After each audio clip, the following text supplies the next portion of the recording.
नमस्कार, कशा आहात सगळे. सकाळी सकाळीच फौजींना चिवताई आमची उठणं लावत होती. खरंच कधी कधी असं वाटतं मुलगी असणं म्हणजे खूप सौभाग्याची गोष्ट आहे. जेव्हा आमची चिवताई आली त्यानंतर आम्हाला असं वाटतं की ती म्हणजे सगळं काही आहे आमचं, आणि ती पप्पांना ओवाळते. आणि खरंच आम्ही स्वतःला खूप नशीबवान समजतो की आम्हाला पहिली मुलगी आहे. आणि खूप छान असं आमचे रिच्युअल्स चालू होते दिवाळीचे. हे व्लॉग जो आहे खूप आधीच आहे, म्हणजे दिवाळी होऊन आता खूप दिवस झाले, तरी मी खूप लेट पोस्ट करते. कारण फौजी आता जाणार आहे, सुट्टी संपत आलेली आहे आणि हे सगळे मेमोरीज जे मला कॅप्चर करायचे होते आणि मी ते केलं.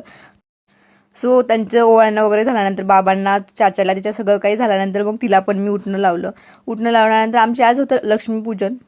सो खूप तयारी पण करायची होती घरामध्ये, आणि तिचं चालू होते की मम्मा मला नाही लावायचंय, कारण तिला थोडंसं चिकट वाटत होतं, पण मी तिला लावलं. आणि यावेळेस आम्ही खूप खुश आहोत की फौजी सुद्धा सुट्टीला आलेत आणि त्यांनी सगळे फुलं घेऊन सगळे हार वगैरे ओवत होते. आणि आता डायरेक्ट मी संध्याकाळी शूट केला. तर ती छान अशी रांगोळी काढत होती, म्हणजे मी विचार पण केला नव्हता की ती इतकी छान रांगोळी काढेल. आणि मग आम्ही हीच रांगोळी ठेवली. ती खूप मुली इतक्या लवकर मोठे होतात असं वाटत पण नाही ते कधी मोठे झाले. आताच तर ती एकदम छोटी होती आणि आता ती 5 वर्षाची झाली पण. सो मग त्यानंतर आम्ही लक्ष्मीपूजन केलं आणि पप्पाने तिला छान ओवाळलं वगैरे, कारण तीच आमची लक्ष्मी आहे. तिच्या येण्याने आमच्या घरामध्ये सगळं काही, म्हणजे पप्पांच्या आणि माझ्या लाईफमध्ये सगळं काही हॅपी हॅपी झालं. कारण ती आल्यानंतर आम्ही आमचं घर घेतलं, गाडी घेतली. सो आम्ही जे पण ड्रीम्स पाहिले होते दोघं मिळून, आणि ते सगळे फुलफिल झाले. सो आमची ती खरंच लक्ष्मी आहे. आणि प्रत्येक मुलगी ही प्रत्येक आईवडिलांची लक्ष्मीच असते. सो मी तिची सुद्धा पूजा करते.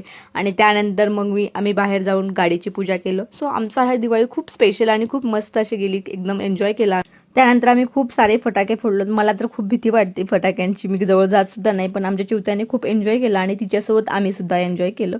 सो अशी होती यावेळेस आमची खूप स्पेशल अशी दिवाळी. आणि हे फौजी फॅमिली रिलेट करू शकतात की ज्यांच्या घरी जेव्हा फौजी दूर असतात ना, तेव्हा असं वाटतं की काहीच, म्हणजे खूप काहीच मजा येत नाही, पण जेव्हा ते सोबत असतात खूप छान वाटतं. Thanks for watching.